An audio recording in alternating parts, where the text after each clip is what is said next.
Owen. Hi, Pastor Debbie. I'm having such fun with this game. How well do you know me? Yeah. I want to see how well you know me this Okay, week. let's go. Okay, so first off, it says, what was your favorite subject at school? And I'm going to guess yours was geography. Ooh, I'm gonna. Oh, it's close. It's What close. was it? It was engineering. Engineering. Yes. Oh, wow. I did not know that about you. Well done. Thank you. I'm gonna guess yours was English. Am I that predictable? Talking about school, did you ever get into trouble doing stuff at school? Oh, I did get into trouble once. Me and my friend once. He convinced me into doing a mudslide with him, in the school quad. Oh my goodness, that must have made such a mess. It did, yeah, because they were watching the grass and they had a puddle in one of the grasses and we slid through the puddle. Now, don't you guys get any bad ideas. You might not believe this, but I also did some naughty things at school too. What did you do, Pastor Debbie? I think one of my favorite ones was an April Fool's Day joke. Yeah. And what we did is we all walked into class and we turned the chairs around. So the teacher walked in and she was seeing our backs. And we were waiting for her to lose her temper. And she was cool as a cucumber. She just walked around to the back of the class and taught us from the back of the class. So That's hats cool off to though, her. yeah. Well, But isn't it amazing how your friends can lead you to do good things or bad things, yeah, right? it is.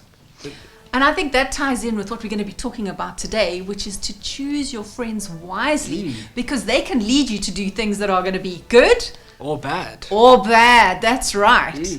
But now let's go through and watch some worship. I'm keen.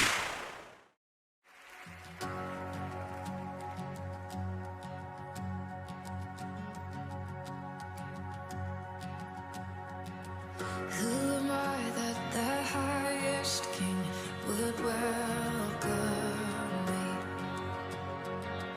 I was lost, but he brought me in. Oh, his love for me. Oh, his love for me. Who the sun sets free, oh, is free indeed. I'm a child of God. Yes, I am. Free at last, He has ransomed me. His grace runs deep. While I was a slave to sin, Jesus died for me. Yes, He died for me. Who the sun sets free, always free indeed. I'm a child of God. Yes, I am. In my Father's house, there's a place for me. I'm a child of God. Yes, I am. I am chosen, not forsaken. I am who you say I am. You are for me, not against me. I am who you say I am. I am chosen, not forsaken. I am who you say I am. You are for me, not against me. I am who you say I am. I am who you say I am. Who the sun sets free, always free indeed. I'm a child of God. Yes, I am. In my Father's house, there's a place for me. I'm a child of God. Yes, I am. In my Father's house, there's a place for me. I'm a child of God. Yes, I am.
Whoa, what's up, you guys? We are back at it again to check in and see how you guys are doing with your memory verse.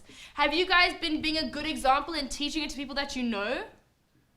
Hey, that is awesome. Well done if you've been teaching it to someone. And if you haven't taught it to anyone yet, you still have time, right? You still got time to teach it to someone. So before we get into just practicing it, let me just remind you where it comes from.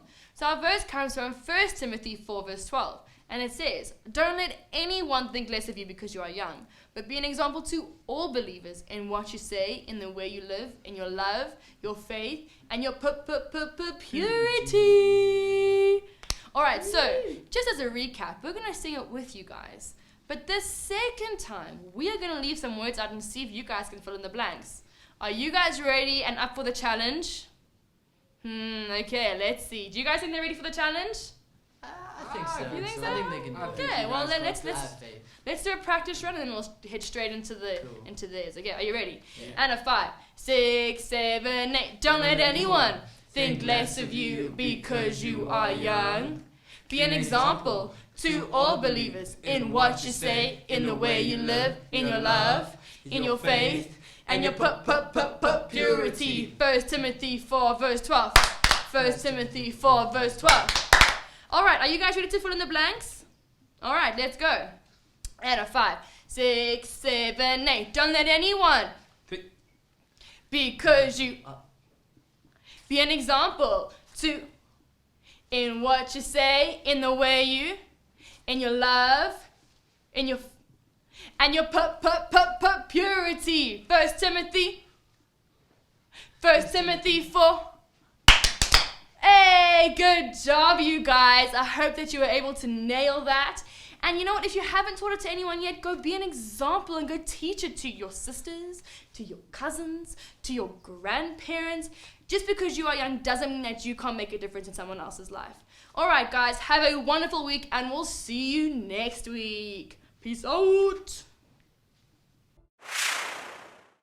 Hey guys, welcome back to week 4 of our series, Lead Like Timothy. I hope you guys have been blessed by the series and have found ways to improve your leadership. I hope you're applying everything that you're learning every week in your quest to become a better leader. So I'm going to read our memory verse again. It says, don't let anyone think less of you because you are young. Be an example to all believers in what you say, in the way you live, in your love, your faith, and your purity. And I remind you, this is Paul speaking to his young disciple, Timothy. So Paul was Timothy's leader, and that's what he said to him. And today what I want to focus on is the phrase that says, be an example. So he basically was saying to him, hey, you've got to set an example in order to be a leader. We have to actually set a good example in order to be a leader. And what I'm going to speak about is one of the most difficult things that we often have to do as leaders, and that is making choices. Choices when it comes to the people we have relationships with. So friends and potentially people that we could lead with in the future. And so today I am going to talk about how we could choose friends / fellow leaders, because we lead with our friends as we live our lives. We're actually setting an example for younger people. So how do we choose our friends wisely? So this is what happened between Paul and Timothy. So what happened is Paul used to actually go around his world and he would just start churches all over the show. And one of the places he started a church was a place called Ephesus.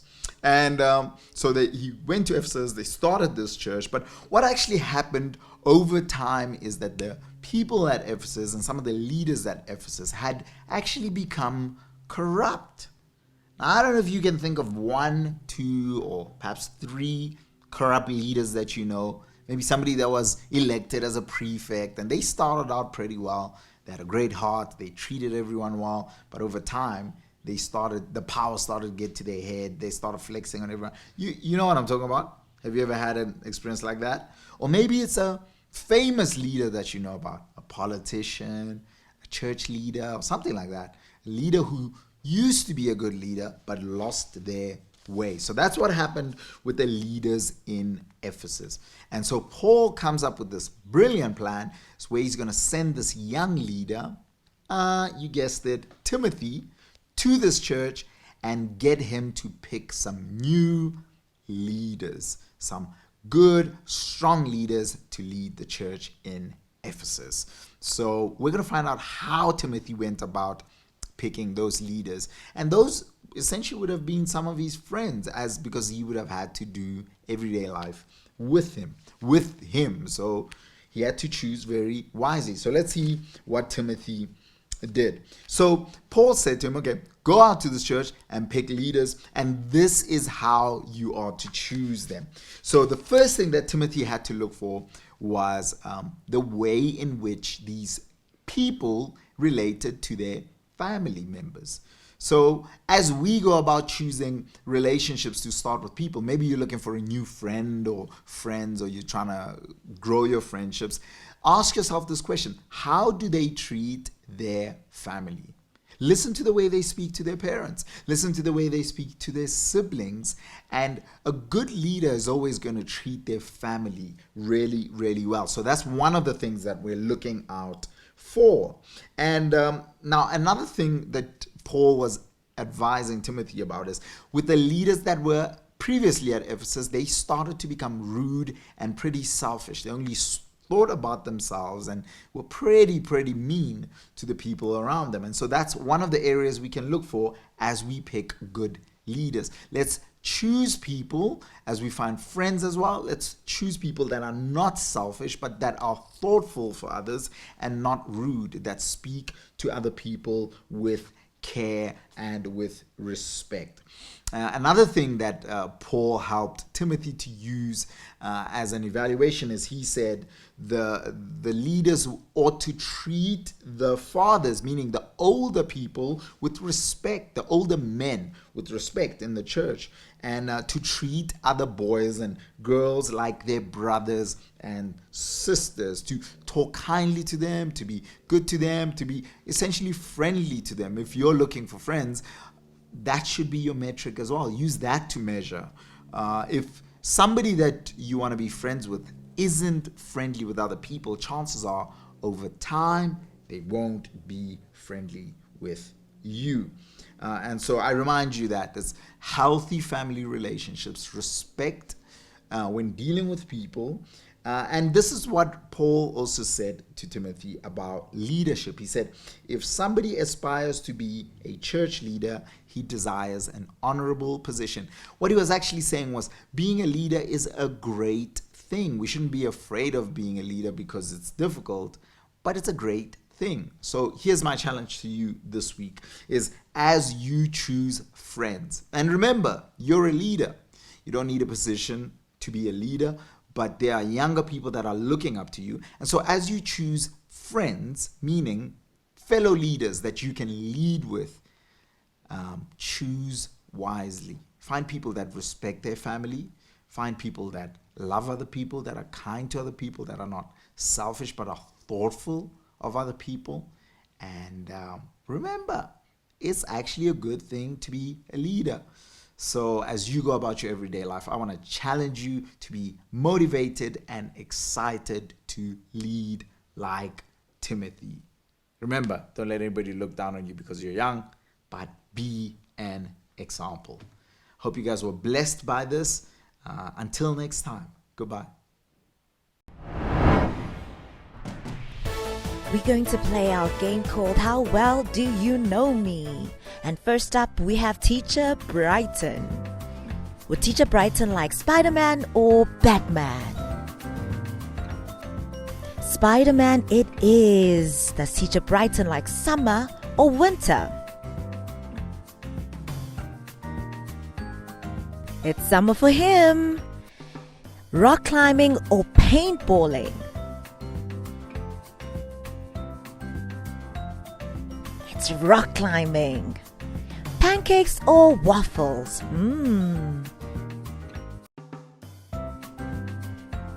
It's waffles for him. Vans or All Stars? He he likes his Vans. And next up, we have teacher Natasha. Would teacher Natasha like Spider-Man or Batman? It's Spider-Man for her. Summer or winter?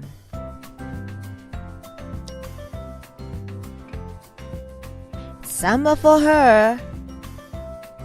Rock climbing or paintballing? Ooh, it has to be paintballing. Pancakes or waffles? She loves her pancakes. PlayStation or Xbox? It's PlayStation for her. Next up, we have teacher Andre. Would teacher Andre like Spider-Man or Batman? It's Spider-Man for him. Summer or winter? Has to be summer. Rock climbing or paintballing? It's rock climbing for him. Pancakes or waffles? He loves his waffles. Cats or dogs?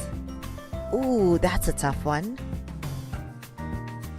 He loves dogs. Well, that's all that we have for today. Now, won't you answer these questions coming up?